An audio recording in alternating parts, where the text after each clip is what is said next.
Good morning, class, and welcome to this week's video lecture. So I just wanted to say you guys are doing an amazing job in discussion. I'm loving the discussions that you guys are having, your initial responses that you're bringing into the class, and then not only that, but then responding to your peers, and then going the extra step and also even responding to the little extras that I bring into discussion. One of the things I was going to say is I've actually had a couple of students ask every time that you do respond to one of my follow-up questions, that does count as a peer response. So you can respond to one of those questions that I asked and then also a peer.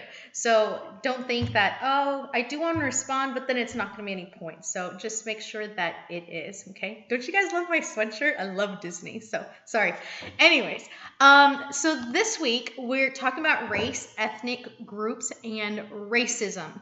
So this is a topic that can be very difficult to have in the classroom face-to-face because, as mentioned in my introduction for this week, a lot of us do not like to be called different words if we don't fit with mainstream society way of thinking, right? So, I've actually had instances in the past where we get into very heated discussions to the point where one year I was about 8 months pregnant, and I actually had to almost stop a quarrel in the middle of class, right?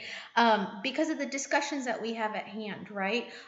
Again, race, ethnicity is a topic that can be very difficult to talk about, especially how I mentioned also in this week's instructions and in the discussion board. We see a lot of it happening right now in the media, don't we? Especially with police brutalities. We have Black Lives Matter, All Lives Matter, all these different instances, right? All these different stories that we are hearing. Now, a lot of the times when we hear of these stories on social media, you have to remember that 10, 20 years ago, we did not have cameras on our phones, right? So to the point where now we can be anywhere at any time when a story breaks. And if we're there live, we can actually record it. Not only can we actually record it, but we can actually go live, right? We can actually go live on Twitter. We can go live on Facebook Live, right? So that also brings into the discussion in terms of where we're going with the topic of race, ethnic groups, and racism. Because racism, race, ethnicity has always been around since the beginning of the time, right? But now it seems more so than ever. It feels like we're going back to the civil rights movement, to the Chicano movement, to the Vietnam War, where, these are the same issues that were occurring during that time period. But now, maybe because we're at an age where we're more informed, we're more educated on various topics, that it seems to be very much in the limelight and very much in our faces, right? So one of the questions that I always start in class is, well, why do we have racism, right? Why do we have racism? Why can we not all get together and, hold hands and sing Kumbaya and everyone is, equal? There are no problems in this world, right? Well, we know that is never going to happen, right? That's utopia, and we do not live in a utopian society nor world, right? And then we would not have this class, as well as the discipline of sociology, right? So, it gets us thinking too, well, if we cannot get rid of racism, is there something to do that we can help it become better, right? So race is defined as a group of people distinguished from other groups by their origin in a particular part of the world. So it's biologically characteristics, it's inherited rather than learned characteristics, right? So this week in class, I'm actually bringing in the discussion of the individual Rachel Dolezal. And we're going to have that conversation this week, right? Of, if someone can identify as being transsexual, can someone identify saying that they're transracial? Say, for example, myself, right? I am Mexican American. My parents were both born in Mexico, believe it or not, right? I married a little Irish boy, right? Irish ancestry with the last name White. I always joke about that, okay, right? But, I may have my traditions, my values, what I've been brought up with in the Mexican culture, but I'm obsessed with the Italian race. I'm obsessed with their culture, their food, their history. Sometimes I think maybe I'm part Italian. I'm also beyond obsessed with the Japanese culture. I love their food. I love their music. I love just everything. Like one day it's on my bucket list to go to Japan. One day, right? But if I am really, really fond of that group, if I really feel like in a way I identify myself as being Japanese or say, for example, Italian, can I call myself Italian or can I call myself Japanese even if I was not born into that race? Right? So is it okay, right? Because oftentimes, like, I'll hear my husband say, like, oh my goodness, my favorite food is Mexican. He loves Mexican food. Now, can he identify himself as being Mexican, even though he's married to a Mexican American? And that even takes you into a whole different, topic, right? So what does it mean, especially when we talk about race? Yes, there's a definition, but as we learn in sociology, we don't always stick to that definition.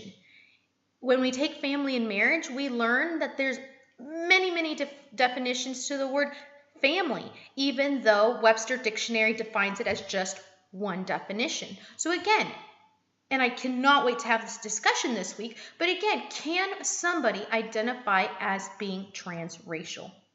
Now, racism. Racism is the belief that some racial groups are inherently inferior to others. So this is when we start getting into the discussion, right? Of, well, you're a racist because you don't like that group. You're a racist because I believe that my group, my race is more superior to yours. Now, let's see, if in the United States, the land of opportunity and is the American dream where anything can be achieved, why do we have so many inequalities and racism occurring in our country? Now, this is a discussion that we have in Sociology 1 intro, where we talk about exactly what is the American dream. Now, again, there's many different definitions and many different responses to what could be the American dream. The American dream could be coming from a whole different country, different race from a different country, and wanting to find, the pursuit of happiness in our country here in the United States. The American dream can be someone that wants to own the latest iPhone 7 or purchase a Louis Vuitton purse, for example, right? So again, that can play a big role in terms of why there's so many different inequalities and why is racism occurring in our country. So let's see what else it says. So racism in the United States has been a major issue ever since the colonial era and the slave era. Legally sanctioned racism imposed a heavy burden on Native Americans, African Americans, Asian Americans, and Mexican Americans. So let's focus on these different groups that are mentioned in this paragraph.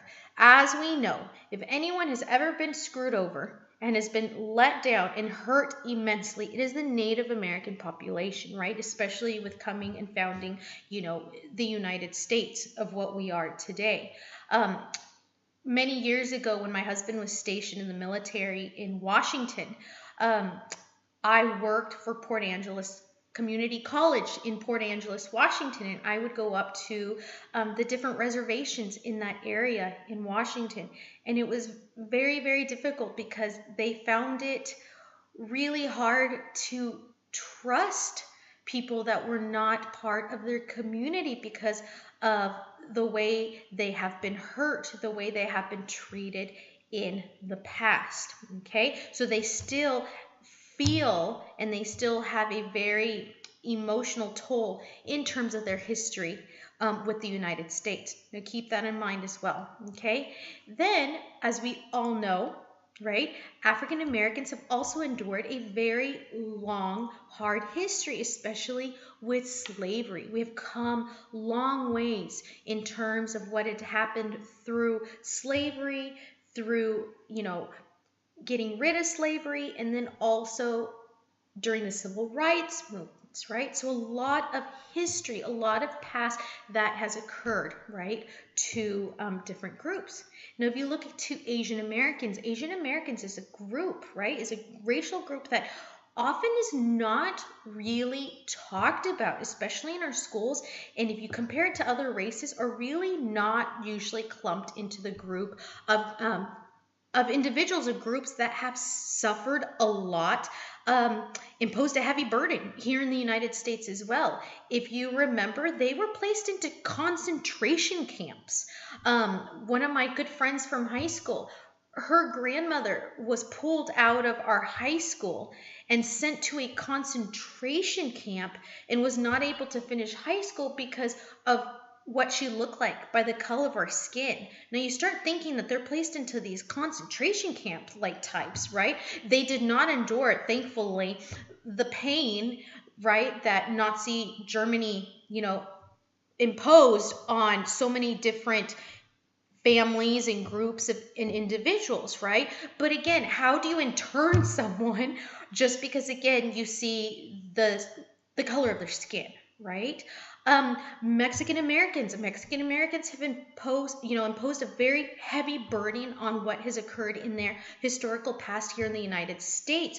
We look to the Chicano movement, right? The Brown Beret movement, where, oftentimes I always tell this story of there's actually a poet that as he was growing up, he wasn't a poet yet, but when he was growing up, he went to a bus depot and he told his mother, "I really have to go to the bathroom, Mom."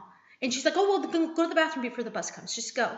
He goes to the bathroom, and that was during segregation times. And so signs said whites only and blacks only. Okay? Now, he came across the whole, personal, individual, being confused as of, oh my goodness, I'm not white, I'm not black, where on earth do I go to the bathroom? So where do you think he went to the restroom? Right in between the both sides, right? So that's an issue of who am I? Of self-identification of, well, what group do I fit into, right? Now, I had just mentioned, right, that many of these different groups in history have endured painful, right, heavy burden on our history, right? Now, the question that I always like to ask in class, and we have a discussion, is a lot of people would say, well, that's the past. You figure at one point in our lives, and maybe it's already happened by now, our living generations are not going to have direct, I wouldn't say descendants, but I would say they will not maybe know the names of a grandfather, a grandmother, an aunt, an uncle, someone that lived during that time where racism was so bad. But yet sometimes individuals hold on to the past and they cannot move forward in thinking of, yes, my group, my race has endured a lot of hurt and hate in the past. But if we look to 50, 60, 70 years ago, our lives are not in that same direction, right? So what is it that we cannot move forward? And sometimes we feel like we go back to the past and we cannot let go. Now, another point that I love to bring into this conversation is that when we look to those different groups that, have imposed and have had that heavy burden, right? Oftentimes it is the white race, right? Caucasians that always are being pinpointed, saying, well, it's your fault. You don't know what it's like to live in my shoes. You don't know what it's like for what I have endured, right? And so oftentimes, and as we know, we turn on the TV when we're learning about the different um, racisms racism and racist occurrences that are happening, and then all of a sudden we have the discussion of, well, can a white person um, also be affected by racism, right? And a lot of people would say, no, how can someone say, right, that, you're enduring a heavy burden because you're white, right? But again, what is to say that not any individual can, right, can suffer, can go through an instance where, they are a targeted individual, right? I believe that I had brought up the story of my husband when he was in high school, and his group of friends wanted to have a group for them in terms of their race, and they were going to be focusing on different European ancestries. And the principal shut them down and said, we cannot do that, because if we give you, like say for example, a white club, people are going to associate it in a very negative sense. They're going to say, oh, it's affiliated, say maybe, for example, with different hate groups, right? Such as the KKK, for example. But again, what is it? Why is it that so many different groups can have their groups where they feel that they're safe, that they're a part of, but then yet, if you're of European background, that's not promoted. That's actually shunned. And then all of a sudden it's like, well, you're racist because you're white, right? So again, it becomes this very, intertwined web where it becomes very, very difficult, in terms of why it's so hard to get through racism here in America, right? It gets to the point where, you know, you figure this is probably the most relevant topic in social problems, that not only is it relevant in our time right now because of, everything that is happening, but it's a topic that a lot of you would argue that is not going to go away anytime soon, because again, it is so difficult. So as you go through the different PowerPoints, you're going to notice that it does go through the different races. Again, you have to notice that European ancestry is not included in this chapter. Let's see, race, ethnicity, and quality of life. What does it mean to be a minority in America? How does being a minority affect the quality of life, right? One of the things that you're also going to notice in this week's discussion is I put up I'm trying to go through and see if there's anything else before I start wrapping up my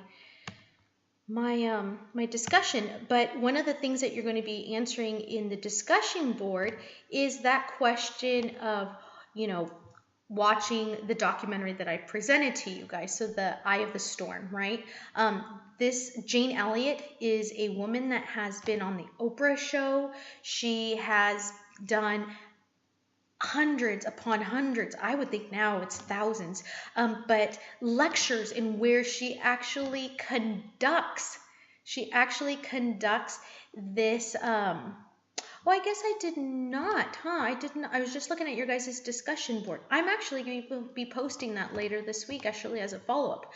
I just realized that it's is racism taught or inherited or learned? I'll talk about that for a second too. But I'll go ahead and I'll post that on Friday, because Friday mornings is usually what I put. But in the Eye of the Storm, Jane Elliott does this experiment where she divided the class, her third grade class, into blue eyes and brown eyes.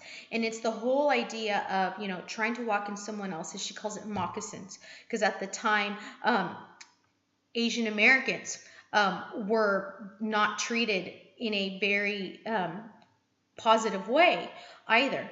And so, oh my goodness, Asian Americans, you guys, I need more coffee this morning. Native Americans, I'm so sorry, Native Americans.